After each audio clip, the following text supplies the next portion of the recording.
নমস্কার বন্ধুরা, কেমন আছো সবাই? তো চলো আজকে রেসিপি পুরভরা ঢেঁড়সের সবজি। তো এটাকে না এদিকে বলে ভরবা ভিন্ডি, এটাও বলে।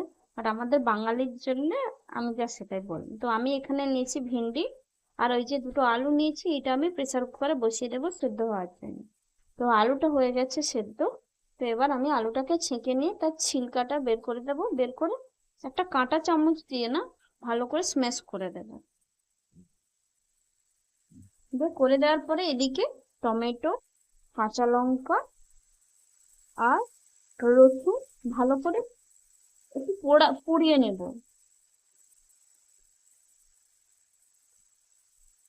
তারপরে পোড়ানো হয়ে গেলে আমি একটু বাদাম, চীনা বাদাম একটু ভালো করে ড্রাই রোস্ট করে, হালকা করে ড্রাই রোস্ট করে নেবে।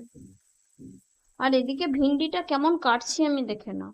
মাঝখান দিয়ে একটা শিরা বরাবর না হালকা কেটে দিয়ে না, ওই যে মাঝের শিরাটা আছে না, ওইটা বের করে দেবো। বের করে ওর ভেতরেই কিন্তু পুরটা ভরা হবে। আরেকবার দেখিয়ে দিচ্ছি, দেখো এরকম কাটটা হবে, দিয়ে ওর ভেতরেই পুরটা ভরা হবে। একবার এইভাবে ভিন্ডি বানিয়ে দেখবো। আর সত্যি বলছি, একটু মেহনত লাগে, কিন্তু খেতে খুবই ভালো হয়। আর এটা তো আমি এইখানে এসে খেয়েছি। তো এখানে না এরকম ভাবে ভিন্ডি মশলা বানায় আর কি, এরা ভরवा ভিন্ডি বলে।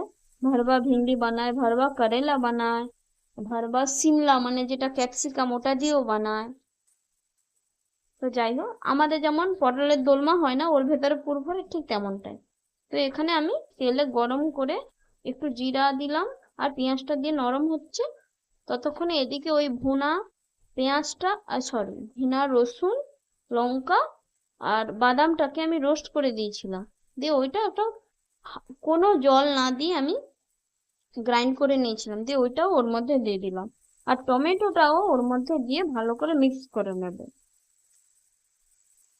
আদা কিন্তু দেওয়া হয় না এতে, নর্মালি ওই পুরটা ভরার সময়। এরপরে ওই যে আলুটা আমি গ্রাইন্ড করে রেখেছিলাম না, স্ম্যাশ করে, তো আলুটা আমি ওর মধ্যে দিয়ে দিলাম, দিয়ে ভালো করে মিক্স করে নেব।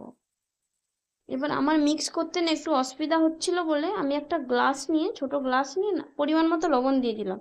লবণ, ধনিয়া গুঁড়া আর একটু লঙ্কা গুঁড়ো আর একটু জিরে গুঁড়ো। জিরে গুঁড়োটা মাস্ট দিও, ভালো হয় ফ্লেভারটা।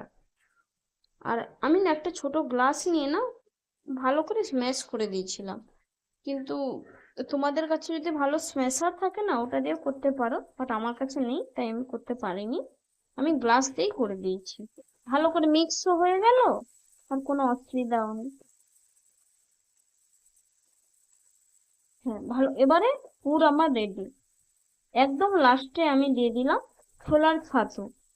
এই ছোলার ছাতুটা দিলাম এই কারণের জন্য, এই যে বাইন্ডিং করতে না খুবই সুবিধা হবে, নয়তো না একটু প্যাচ প্যাচ মানে প্যাচ মানে একদম ডাফটা না, এই যে পুরটা ওইটা না একটু ভেজা ভেজা মতো থাকে। তো এই ছোলার ছাতুটা দিলে ফ্লেভারও আলাদা আসবে, আর ভালোভাবে পুরটাও ভরা যাবে। এবার সবগুলা ভিন্ডি আমি কাট লাগিয়ে নিয়েছি।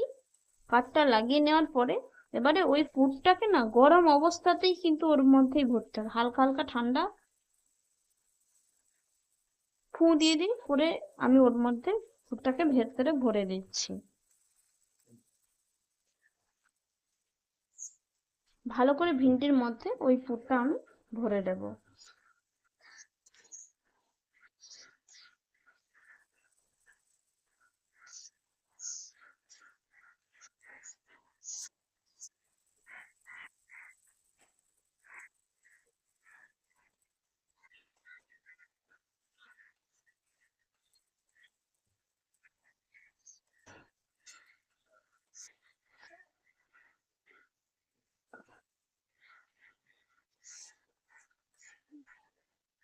ভালো ভালো মতো করে পুরটা ঠেসে ঠেসে ভরে দিলাম ভেন্ডিটার মধ্যে। ভরে দেওয়ার পরে সবগুলো ভেন্ডি দিয়ে আমি ভালো করে এরকম ভাবেই রেখে দেবো, ভরে দেবো আর কি। ভরে দেওয়ার পরে কড়াইতে না হালকা পরিমাণে সর্ষের তেল দিলাম। তেল দিয়ে ওই ভিন্ডিটাকে না ভেজে নেব। দু সাইডে ভালো ভালো করে না ভেজে নিতে হবে ঢাকনা দিয়ে, তাহলে ভিন্ডিটাও সেদ্ধ হয়ে যাবে। আর মশলাটা না হালকা হালকা যখন ছাঁকা লেগে যাবে না, হেবি সুন্দর লাগবে দেখতে। আর ওইদিকে পোড়া পোড়া দুটো টমেটো আর রসুন, আদা আর পেঁয়াজ দিয়ে ভালো করে একটা মিক্সচার গ্রাইন্ড করে নেব। এদিকে ভিন্ডিটাও আমার ভাজা হয়ে গেছে। এবারে আমি এরকম করে ভিন্ডিটা ভেজে নিয়ে এবার আমি তুলে নিলাম। এরপরে বাকি ভিন্ডিগুলোও আমি ভেজে নেব।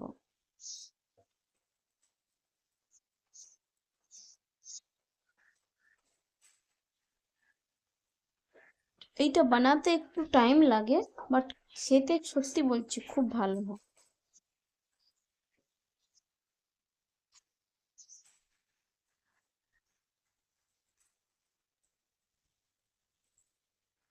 ব্যাস, ভিন্ডিটা এক সাইডে হয়ে গেছে, অপর সাইডে আমি উল্টে দিলাম।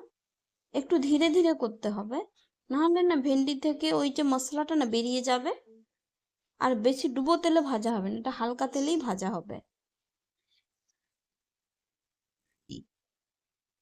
এবারে আমি ভিন্ডিটা ভাজা হয়ে গেছে সবগুলো, এবার আমি নামিয়ে নেব।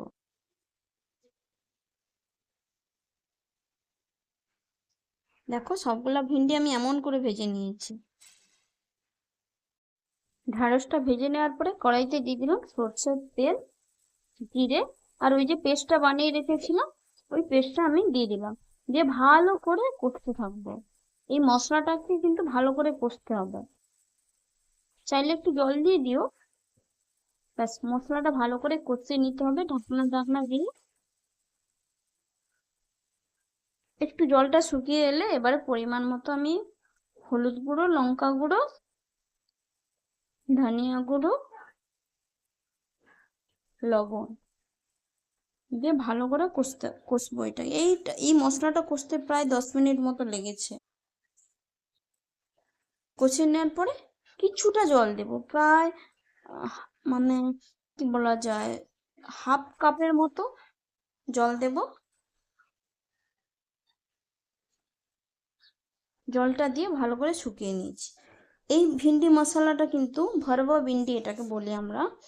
ভরবা ভিন্ডি যে এই যে গ্রেভিটা না, এটা কিন্তু বেশি জল জলে হয় না, শুখা শুখাই থাকে। আর একদম সমস্ত যেহেতু ভিন্ডি আমার ভাজা হয়ে গেছে, ওটা কিন্তু ডাইরেক্ট ওর মধ্যে ডুবিয়ে দেওয়া যাবে না। একদম মশলা রেডি হয়ে যাবে, মশলা রেডি হয়ে গেলে ওর মধ্যেই জাস্ট ডুবিয়ে দেব।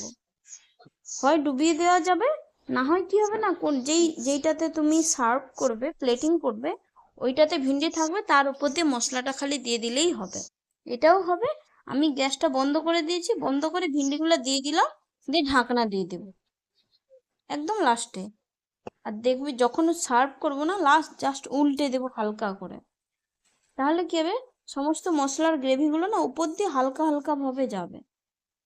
আর পুরা যদি গ্রেভির মধ্যে দিয়ে দাও না, তাহলে একদম সবজি হয়ে যাবে, আর ওই পুরটা না বেরিয়ে যাবে, ভালো হবে না খেতে। এবার দেখো প্লেটে কেমন সার্ভ, আমি জাস্ট উল্টে দিয়েছিলাম। এবার চলো প্লেটে সার্ভ করি। আর তোমরা প্লিজ কমেন্ট করে জানিও কেমন হয়েছে।